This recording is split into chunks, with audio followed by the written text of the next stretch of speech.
So this video is for Richard on Autodesk dynamic form, Maya dynamic. Um, he asked how to do a shatter effect in Maya.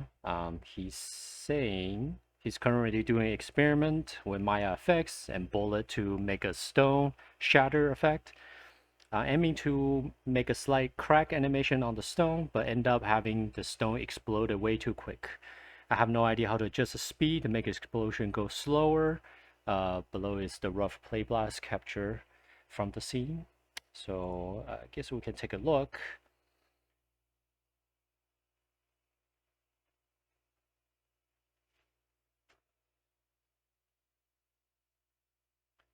So I already replied to this. Basically, what I said was potentially you have to animate the crack, and then you key the starting frame on the bullet solver, and then kind of go from there.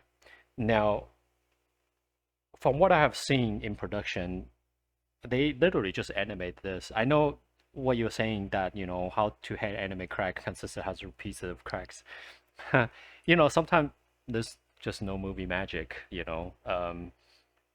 some of the best cinematic or movie shots, they just hand animate everything because you want to have that control. However, I'm not a effects artist, but you can definitely do it, and I think someone that's doing effects for their profession could probably tell you a better solution.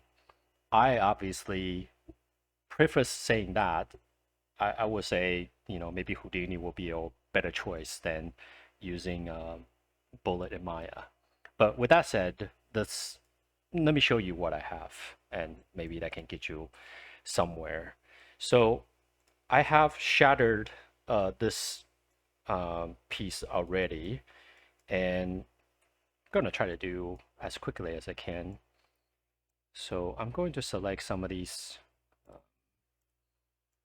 pieces. Then I'm going to group them. Okay, maybe I'll hide these as well. So then I will do these pieces and I'll group them as well.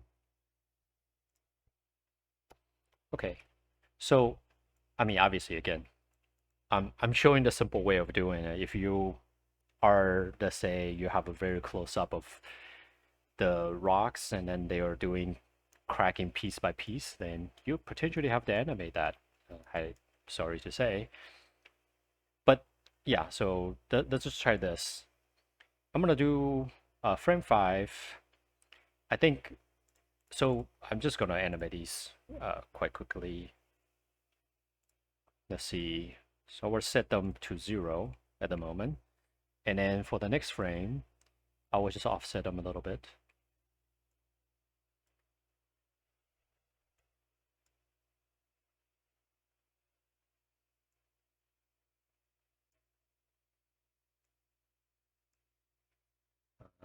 And so I'll keep them. So group 1, we'll do the same thing. So we're on a frame 6 already, right?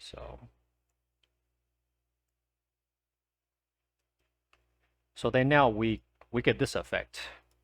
You know, I'm guessing this is kind of what you're looking for. And let's turn all these to bullet solver. Let me just save it real quick. I actually did a test already, so I'll save over. So to turn everything into bullet, I'll do bullet, active rigid body. You'll probably want to do auto compound. The collision shape type is going to be the hardest because even auto compound doesn't really do a good job.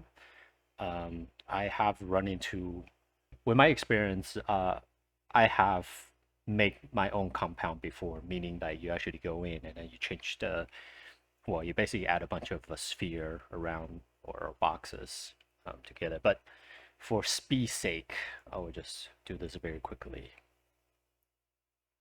All right, so we have that now. Everything should be in bullet. I think if I play it, it should be falling apart. Okay, Holy crap, that actually took a very long time. I think because I was on frame 6. Anyway, I'm cutting a video short, so you don't have to wait through all that time. Um, let's play and see. So there you go. So we know the bullet is working, right? Um, but what we need to do, what I was saying is to offset the starting time. So I have the bullet solver selected, and then I'm going to the attribute editor. In the starting frame, I think I'm going to do probably 7 on the frame 7, because what this does is frame 5 to frame 6 is going to be the crack. And then from 7 or even 8, possibly, is when I want the simulation to happen. So, only one frame. You can adjust as it goes. So if we play it, you see the crack, then you see a fall. And then, so because I want to do explosion, I'm going to turn off the Maya field because I don't want the gravity to affect it. And I want to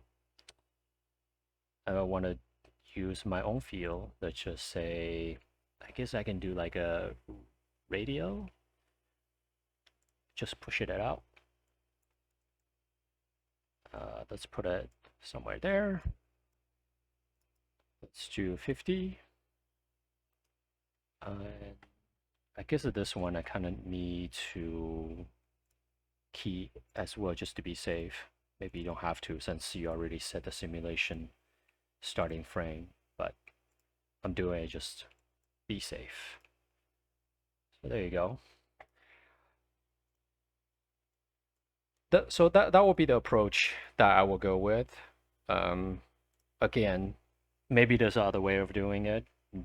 What I can think of currently is just offset the starting frame, animate the crack, and turn off the Maya field, and then you kind of add your own field to it, and you kind of go from there. So I hope that helps. And yeah, good luck.